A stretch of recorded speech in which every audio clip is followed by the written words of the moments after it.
அதுதான் இப்போ வந்து இப்போ ப்ரொமோட்டர் ஹோல்டிங்ல இன்னொன்று வந்து அந்த ப்ரொமோட்டர் வந்து அவர்கிட்ட இருக்கிற ஹோல்டிங்கை வந்து பண்ணி லோன் வாங்கலாம். இப்ப அந்த ப்ரொமோட்டர் ஹோல்டிங் அது வந்து கரெக்டா பிளெச் பண்றாங்கல்ல, அதுவும் வந்து அந்த ப்ரொமோட்டர் வந்து அவரோட ஷேரை வந்து பட் அதிகமா பிளெச் பண்ணியிருந்தாலும் அதுவும் நம்மளுக்கு வந்து ஒரு கரெக்டா நெகட்டிவ் சைன் தான் அது நம்மளுக்கு வந்து காட்டும். ஆனாலும் ஒரு ப்ரொமோட்டர் ஹோல்டிங் வந்து ஷேர் வாங்கும் போது அந்த பேலன்ஸ் ஷீட்ல ப்ரொமோட்டர் ஹோல்டிங் வந்து முக்கியமா பார்த்து வாங்குவாங்க.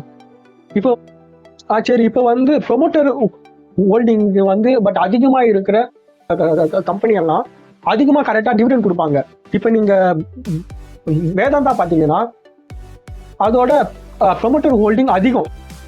ப்ரொமோட்டர் ஹோல்டிங் அதிகமா இருக்கும்போது அவங்க டிவிடெண்ட் ஈல்டும் அதிகம். அவங்க டிவிடெண்ட் அதிகமா கொடுக்கும் போது இப்போ டிவிடெண்ட் எப்படி கொடுப்பாங்கன்னா ஒரு ஷேருக்கு பட் கரெக்டா இத்தனை ரூபான்னு கொடுப்பாங்க. அப்ப டிவிடெண்ட் கொடுக்கும் போது அந்த டிவிடெண்டோட பலன் யாருக்கு அதிகமா வந்து கிடைக்கும்னா அந்த கம்பெனியோட ப்ரொமோட்டருக்கு தான். ஏன்னா அந்த கம்பெனியோட ப்ரொமோட்டர் தான் அதிக ஷேர் வச்சிருப்பாரு. அந்த அதிக ஷேருக்கு அவருக்கு அதிக டிவிடெண்ட் வந்து கிடைக்கும். மற்றவங்க எல்லாம் அதுக்கப்புறம் தான் எஃப்ஐஐ டிஎஸ்எஸ் எல்லாம் அவங்களுக்கு பட் அடுத்து தான் வருவாங்க.